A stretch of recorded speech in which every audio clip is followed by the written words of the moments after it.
Ang isa sa pinakamahirap na parte ng buhay ng isang tao ay maranasan ang buhay na kung saan ay wala kang malapitan sa panahon ng iyong kagipitan. Na kahit pa naging mabuti ka naman sa iyong kapwa nung ikaw ay sagana, ay kabaligtaran naman ang nangyayari ngayong ikaw ay gipit na. Wala kang mahiraman at wala kang malapitan at walang gustong tumulong sa iyo at para bang lalo ka pa nilang niyayapakan. Pero higit na mas nakakalungkot ay sa parte ng isang magulang na nakikita ang maraming pagkukulang niya sa kanyang mga anak. Kulang sa pagkain sa hapag, hindi maayos na tahanan, at kawalan ng kakayahan na ibigay ang mga bagay na hinihingi ng kanyang mga anak kahit ito ay mga simpleng bagay lamang. Higit pa riyan ay pag naiisip mo na ang buhay sa hinaharap. Paano pag-aaralin ang iyong mga anak at paano sila mabibigyan ng magandang buhay? Ako si Christian Flores, dating Director for Channels and Distribution sa Garena Philippines, ang nag-publish ng League of Legends at nagtayo ng Shopee Philippines. At yan ang naranasan ko dati after ko mag-resign sa Garena noong 2017. At yan din ang nagtulak sa akin para maghanap ng kung ano-anong pwedeng pagkakitaan online. Ang problema ay ang napakaraming scam na nagkalat online at ang mga mahal na education at malaking kapital na kailangan para kumita sa iba't ibang negosyo na aking nakita.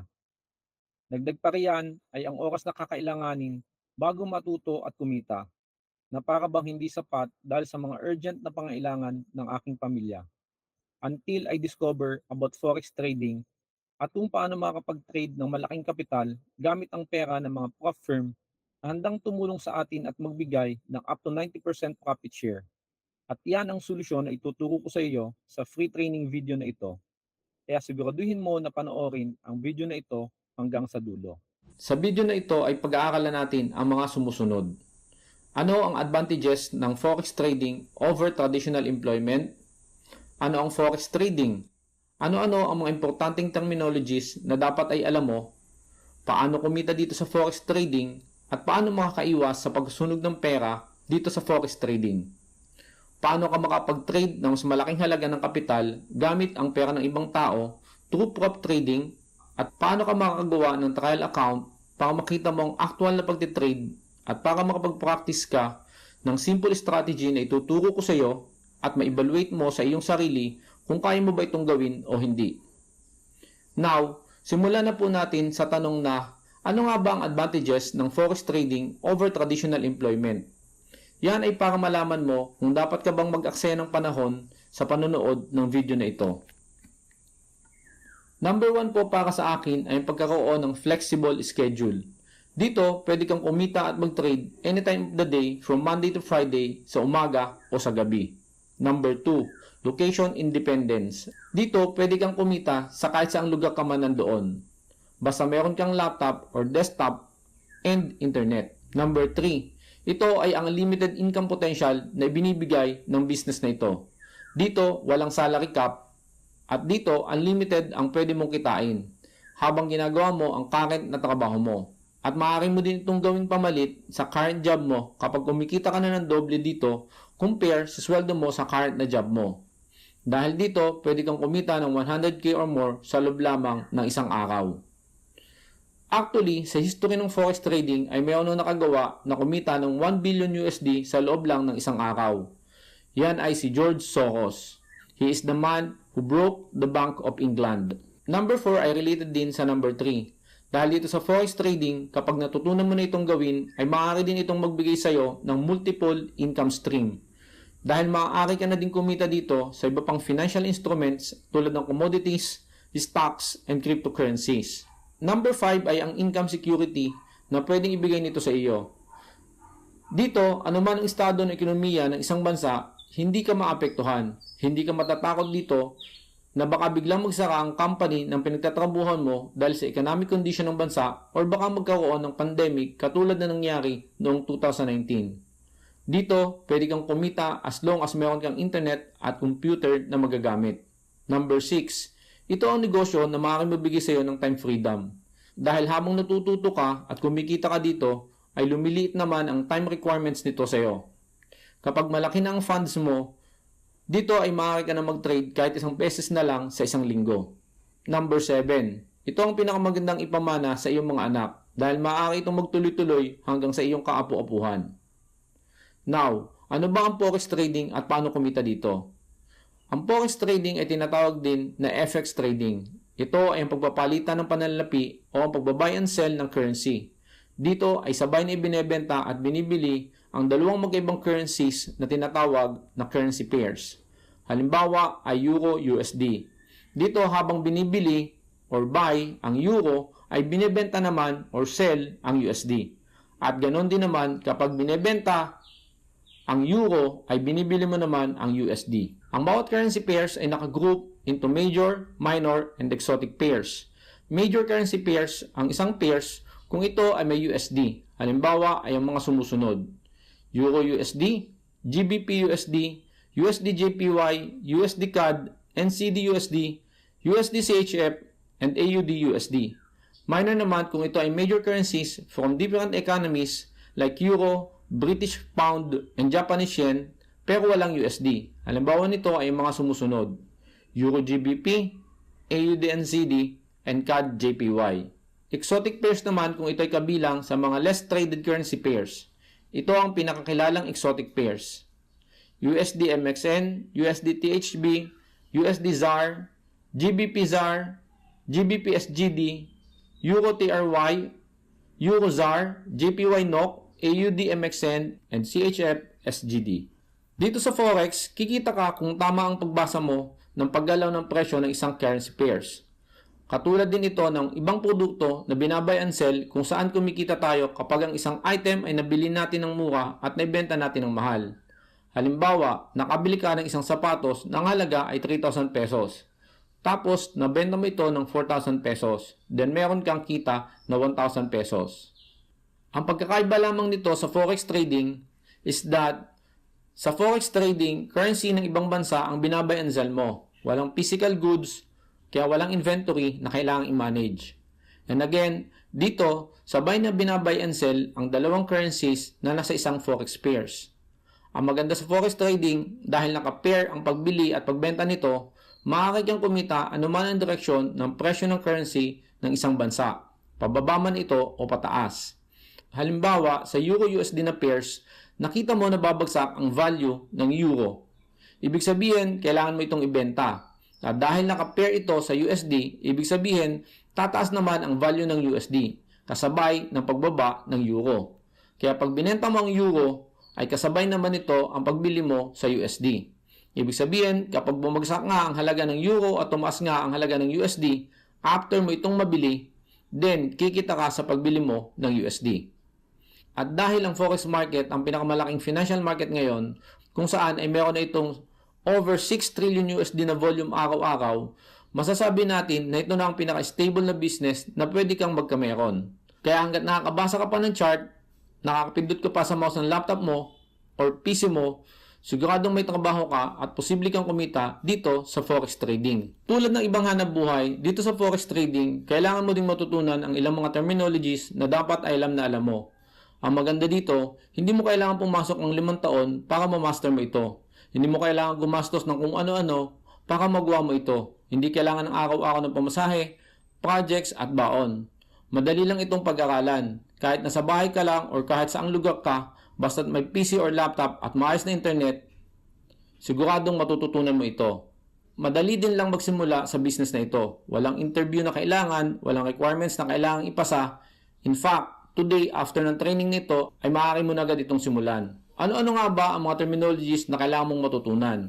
Una, kailangan natandaan mo na dito sa forex trading, tulad ng ibang mga produkto ay meron ding market or lugar kung saan ito binibenta at binibili. Halimbawa, kapag bibili ka ng anumang produkto sa bahay mo, halimbawa isda, karne o gamit sa bahay, ito ay maaari mong bilhin sa palengke or market. Sa forex trading, ito ay tinatawag na forex market. At tulad sa ibang produkto na mabibili mo sa market, mayroon ka ding pagbibilhan na tindahan o bagsakan ng mga produkto. Dahil hindi naman tayo sa paggawa ng mga produkto bumibili ng mga produkto na binibili natin. Sa forex trading, bumibili tayo sa forex market through forex broker. Sa kanila natin ino-order ang bawat forex pairs na binibili natin. Tapos, sila naman ang nag-order o bumibili at nagbebenta ng currency pairs na ino-order natin sa forex market. Ito ay dahil napakalaki ng requirements or volume na kailangang bilhin bago tayo makabili ng direkta sa forex market. Dito kabilang ang mga bangko sentral ng bawat bansa at ilang sobrang malalaking kumpanya sa buong mundo. At tayo naman ay kabilang sa tinatawag na retail trader. Katulad din sa ibang mga produkto, sa forex trading ay meron ding unit of measurement sa pagbili nito. Halimbawa, sa pagbili ng bigas, ang unit of measurement ay kilo. Ibig sabihin, kung magbabuy and sell ka ng bigas, sa per kilo ang bilangan ng kita mo. Sa forex trading naman ay pip ang ginagamit na unit of measurement. Ibig sabihin, ang kita mo ay nakadepende sa value per pip ng bawat pairs na bibilin mo.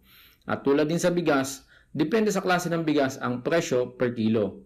Sa forex trading, iba din ang value ng Euro USD sa USD JPY per pip. Tulad din sa bigas, ang value per pip ng pairs ay nagbabago-bago depende sa volume or dami ng bibili natin.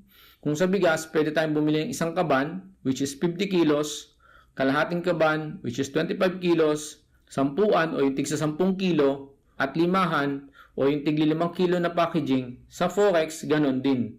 Dito may tinatawag na lot size. Dito, ang isang lot ay equivalent sa 100,000 units.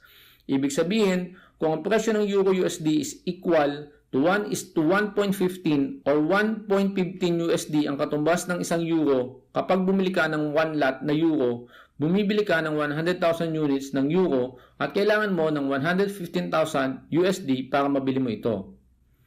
Tanong, paano kung wala kang ganyang kalaking value ng pera? Dito ay maaari kang bumili ng parte lamang ng isang lot. Halimbawa, 0.5 lot, 0.1 lot, or 0.01 lot through forex broker.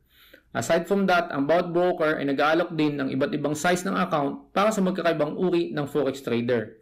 Meron silang standard lot, which is equivalent sa 100,000 units, micro lot, at mini lot. Ang mas maganda pa dito, bawat broker ay meron din tinatawag na leverage o yung tinatawag na borrowed capital.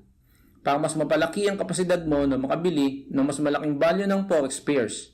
Dito ay maaari kang makapag-trade ng 1:50, 1:100, 1:200, and more na leverage. Ibig sabihin, kung 1,000 USD lang ang kapital mo, kapag gumamit ka ng 1:100 na leverage, ay magkakaroon ka na ng 1,000 USD times 100 is equals to 100,000 USD na equity.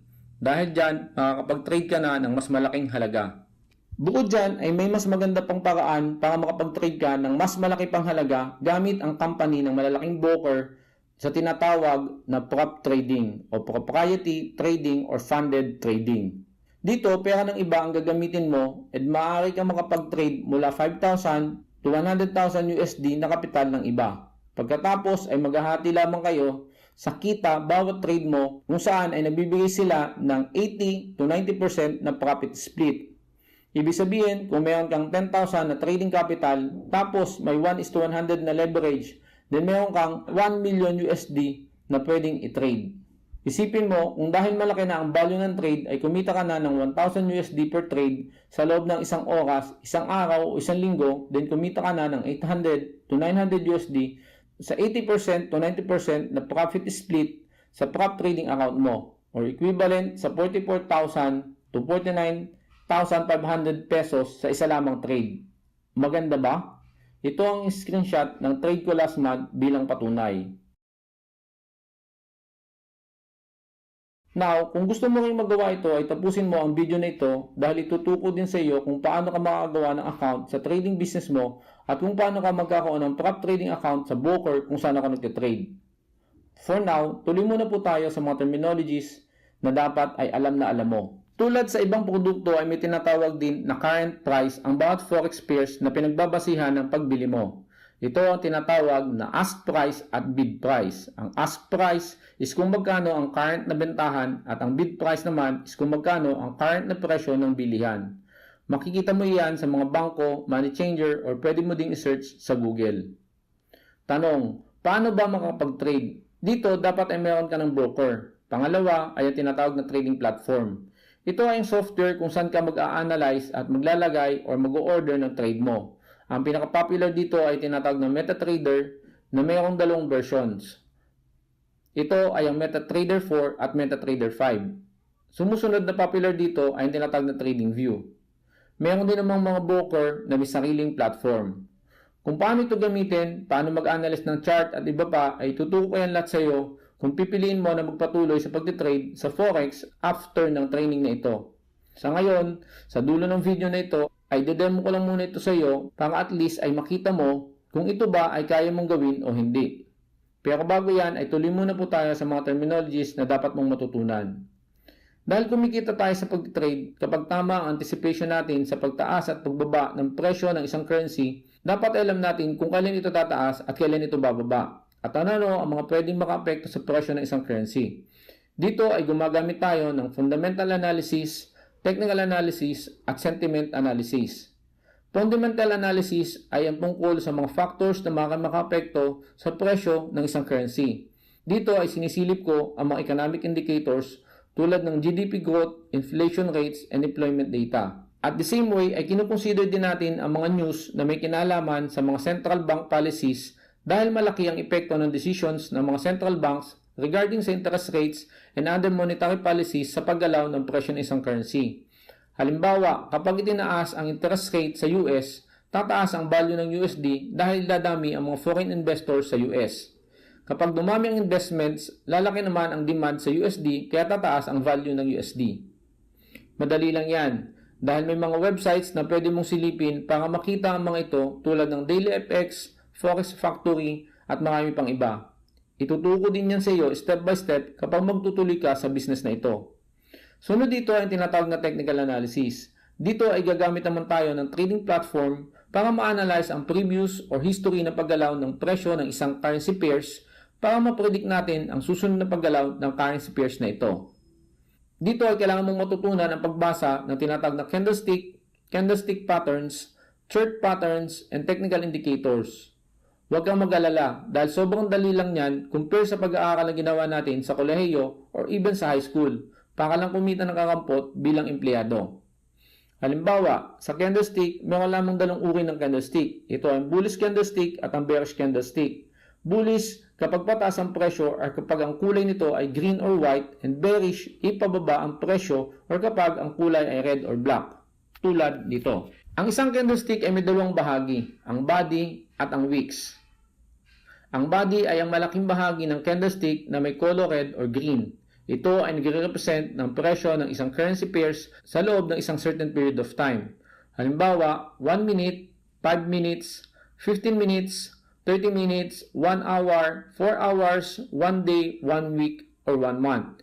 Ibig sabihin, kung isang candlestick ay nakaset ng 1 hour, then kung ano ang naging presyo ng isang pairs sa loob ng isang oras, mula sa initial price hanggang sa matapos ang isang oras, ayun ang mabubuo na body ng candlestick. Ang wicks naman ay nagre-represent ng pinakamataas at pinakamababang presyo ng isang currency pairs, tulad nito. Sa candlestick patterns naman ay may ilan lamang na dapat mong maunawaan. Halimbawa, kapag malaki ang body ng isang bullish candlestick, ibig sabihin madami ang nagtitrade na nasa buying position. At kapag malaki naman ang body ng isang bearish candlestick, ay madami naman ang nasa selling position.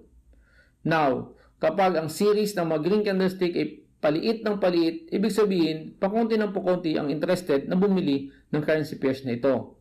At tulad sa ibang produkto, kapag wala nang bumibili ng isang produkto, ay bumababa na ang presyo nito. Dahil doon ay nagsisimula namang dumami ang nagbebenta nito, kaya makikita mo na nagkakaroon naman ng mga red candlesticks or bearish candlestick. At dahil paulit-ulit na nangyayari ang mga ito, ay nakakabuo naman ng iba't ibang chart patterns na nagbibigay ng idea or signal sa bawat traders sa kung ano ang mga susunod na paggalaw ng presyo ng isang currency pairs. At yan ang tinatawag na technical analysis. At dahil sa dalawang ito, fundamental analysis at technical analysis, nakabase ang karamihan sa mga desisyon ng mga traders, malaki ang porsyento na nagkakapare-pareho ang trade ng bawat isa o paningin ng bawat isa sa kung ano ang maging paggalaw ng presyo ng isang currency pairs, at ito ay makikita naman sa tinatawag na sentiment analysis. Gaano kadami ang nakapanig sa buy at gaano naman kadami ang nakapanig sa sell. At iyan ang dahilan kung bakit dapat mo matutunan at i-consider ang tatlong ito sa bawat trades mo. Fundamental analysis, technical analysis, at sentiment analysis, upang hindi ka mapabilang sa mga nagsusugal sa forex market. Tanong, madali lang ba ang mag-trade o ang negosyong ito? Opo, madali lang po siya gawin at matutunan. Simple lang din po ang pagtitrade ng Forex basta't may tamang edukasyon. Ang challenging lang po dito ay yung pagkontrol ng emotions. Paano ko kontrolin ang takot at ang greediness para ma-execute ng maayos at consistently ang isang trading plan. Dito, kailangan ng isang quality education. Kailan ka bibili? Kailan ka magsisell? Kailan ka hindi magtitrade? Magkano ang kailangan mong i-trade?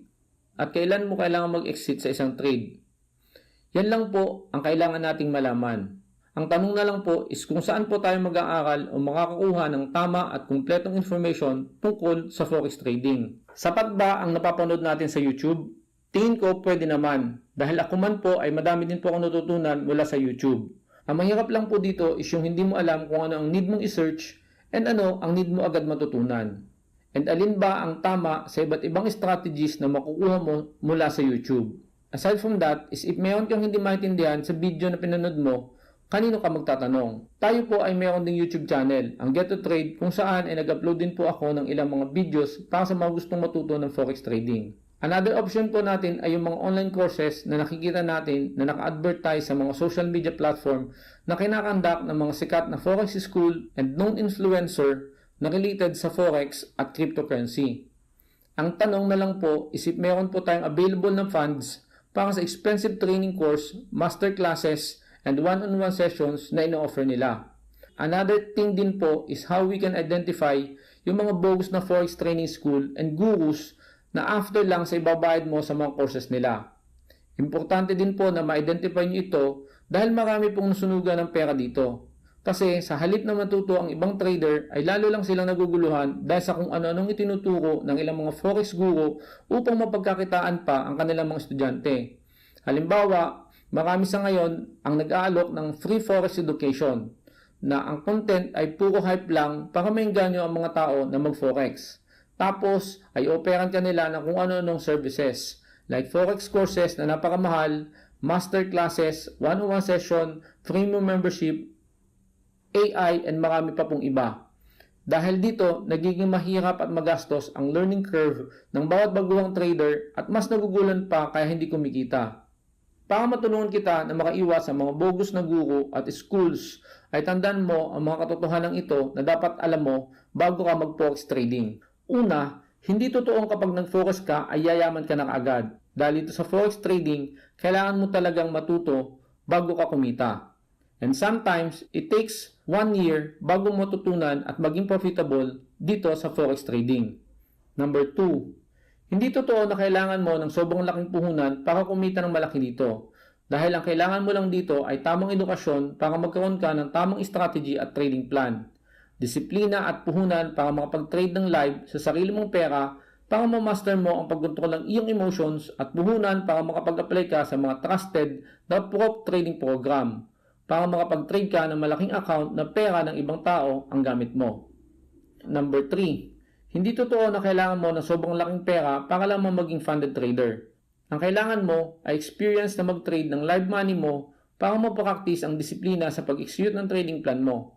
Dati po ay sobrang talagang mahal ng mga prop trading program. Pero ngayon po ay meron na pong prop trading program na as low as $25 or $40 lang, pwede ka na magkaroon ng 5,000 USD na prop account. Yan po ang isa sa ituturo ko po sa inyo sa dulo ng video na ito. Number 4, hindi po totoo na kailangan mong gumastos ng malaki sa education ng forex dahil wala naman po talagang secret strategy na ginagamit ang bawat traders. You only need to understand technical analysis, fundamental analysis, sentiment analysis, and risk management. Then build a trading plan na kaya mo ma-execute consistently. Number 5, hindi po dapat iasa sa iba ang trading business mo. Halimbawa po ay mga free or premium na signal, AI or trading robot, at yung mga scam ngayon na magbibigay ka lang ng pera sa kanila tapos sila na magte-trade sa iyo tapos consistent ang profit. Dahil ang totoo po, kahit yung pinakamagaling na trader sa buong mundo ay mayroon ding buwan na hindi kumita or negative pa. Mas magandang matutunan mo ito para hanggat buhay ka ay kaya mong kumita dito. At maaari mo ding ituro ang trading plan and strategy mo sa mga anak mo. Number 6, huwag po kayong magpapadala sa mga marketing strategy. Napapakitaan kayo ng magagandang sasakyan, malalaking bahay, marangyang buhay para mag-start sa forex trading business mo. Dahil bagaman kaya mo talagang kumita ng malaking halaga dito sa forex, Hindi po magandang ito ang maging motivation mo dahil baka ma-pressure ka at magmadali ka na delikado sa business mo. Number 7. Dito po sa forex trading, kailangan mong i-evaluate ng mabuti ang sarili mo. If you can do it or not. Dahil hindi nakasalalay sa achievement ng iba ang magiging susi sa pag-angat mo, kundi ikaw at ang disiplina mo. Lastly, dito sa forex, hindi mo kailangan mag-resign ka sa work mo. Dahil una, kayang-kaya mo itong gawin habang nasa work ka tuwing break time or after mo umuwi sa bahay. Gagawin mo lang na mag-resign kapag doble na ang kinikita mo dito sa forex compare sa current salary mo. Now, ito naman ang exact na strategy na ginagamit ko sa aking pag-trade. Ito po ay para ma-evaluate ninyo ang inyong sarili kung gusto at kaya mo itong gawin. Sa video po na ito, ipapakita ko po sa inyo ang replay ng isa sa mga successful trade ko last week. Ito po ay para makita nyo kung paano ko po ini-execute ang aking trade step by step. So sana po ay magustuhan ninyo and panoodin nyo po hanggang dulo.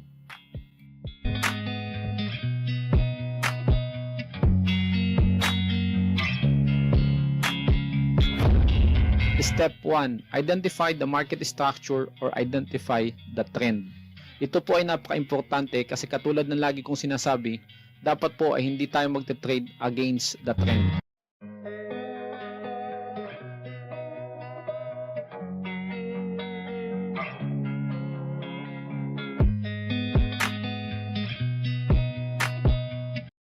Step 2. Identify our supply or demand zone or our OB.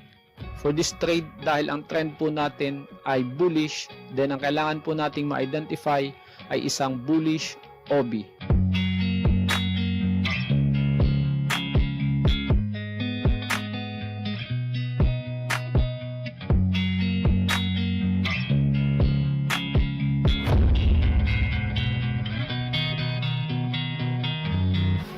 Step 3. Wait for the bounce sa atin pong OB.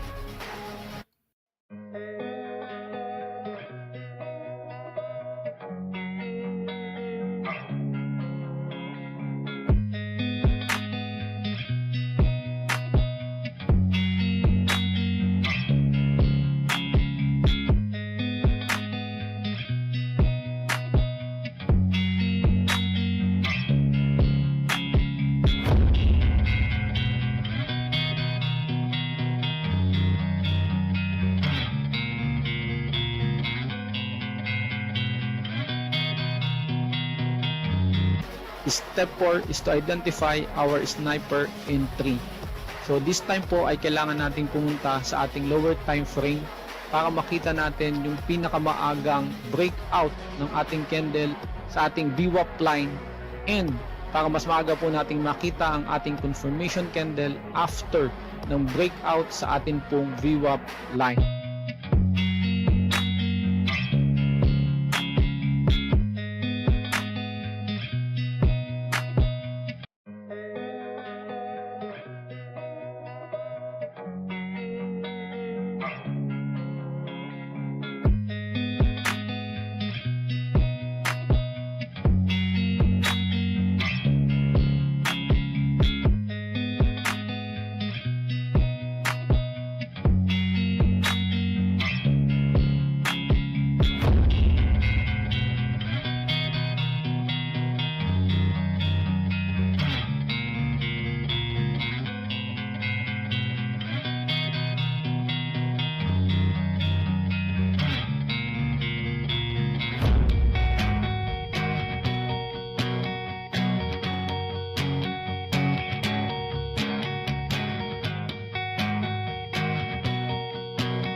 Step 5 is to identify our exit point.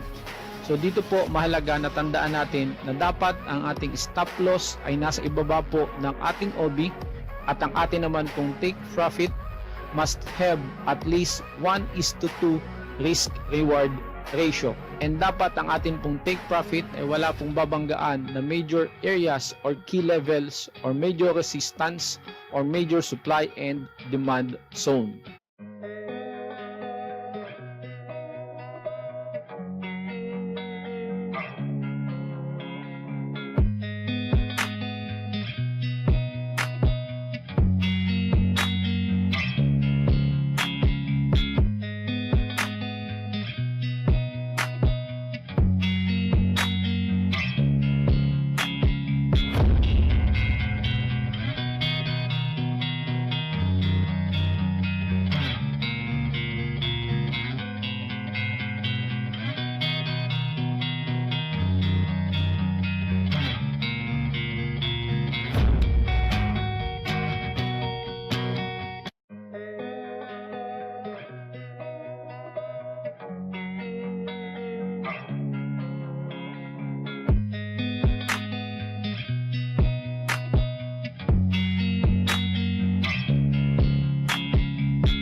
So ngayon po ay nag-take profit na ang ating trade. Salamat po sa Diyos and sana po ay may natutunan po kayo mula sa video na ito. Ito naman po ang step by step na kailangan mong gawin para makapagsimula po tayo ng ating trading account. Dito ay recommend si Revel Funding kung hindi ka masyadong techie dahil nakabase na sa TradingView ang chart nila. Ibig sabihin, hindi mo na kailangan mag-install ng trading platform tulad ng MT4 or MT5. Madali lang din po itong gamitin dahil napakarami din pong essential tools and free indicators para sa trading business mo. Ang maganda po dito, pwede mong aralin lahat ng ituturo ko sa iyo gamit ang isang free account ng Revel Funding. And pwede na mag-start ka lang mag-live account once malinaw na sa iyo ang business na ito and if your results is showing you na kaya mo na. Meron din po silang monthly tournament na walang registration fee, kung saan maaari kang manalo ng funded account na wala kang nilalabas na pera. And kapag consistent ka na sa live account mo, ay maaari ka nang sumali sa mga prop trading challenges and maging funded trader para sa mas malaking trading size na hindi mo kailangan gamitin ang sarili mong pera. Dito, pwede kang makapag-trade ng up to 80,000 USD na prop trading account. Isipin mo, kung magkaroon ka ng 80,000 na prop account after 1 year mo sa trading business mo, and if nakakapag-earn ka na ng 10% per month, then meron ka ng profit na 8,000 USD per month.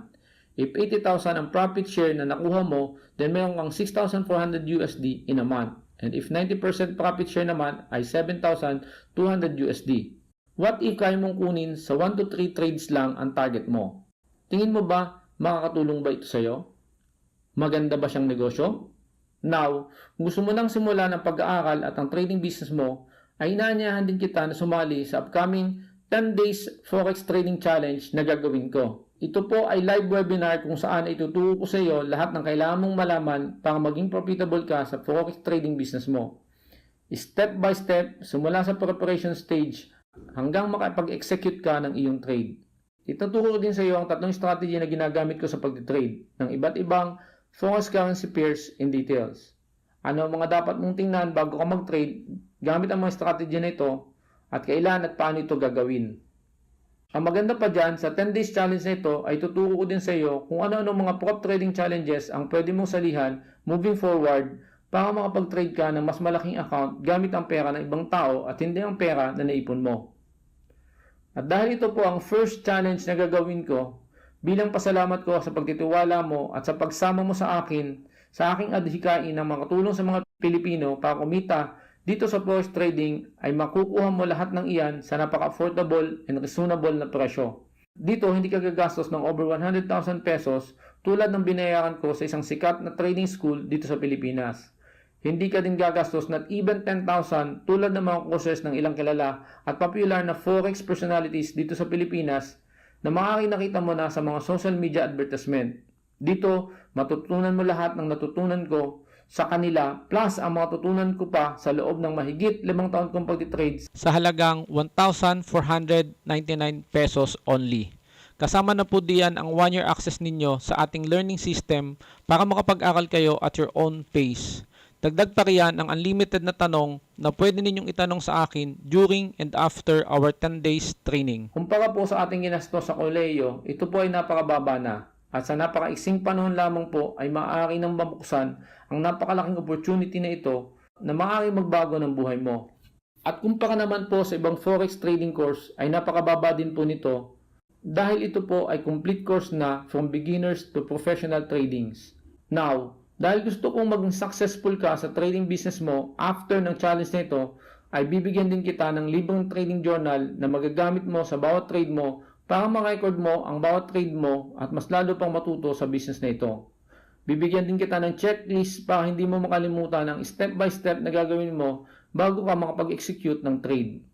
At bibigyan din kita ng kodigo ng mga candlestick and chart patterns na maaari mong i-print at idikit malapit sa trading station mo para madali mong makita at maalala ang mga ito kapag nagtitrade ka na. Lastly, sa prop trading company kung saan ako nagtitrade ay may current offer sila kung saan ay ibabalik nila sa iyo ng doble ang initial funds mo na $25 kapag naipasa mo ang evaluation period nila plus ang 5,000 USD to 80,000 USD na prop trading account mo. Muli, ang lahat po ng iyan ay 1,499 pesos only. Kaya, milyong salamat po sa Diyos sa ating mga buhay at sa pagkakataong binigay niya sa atin upang matuto sa business na ito. Dalangin ko na makasama kita sa 10 days challenge na ito at dalangin ko din ang tagumpay mo sa business na ito.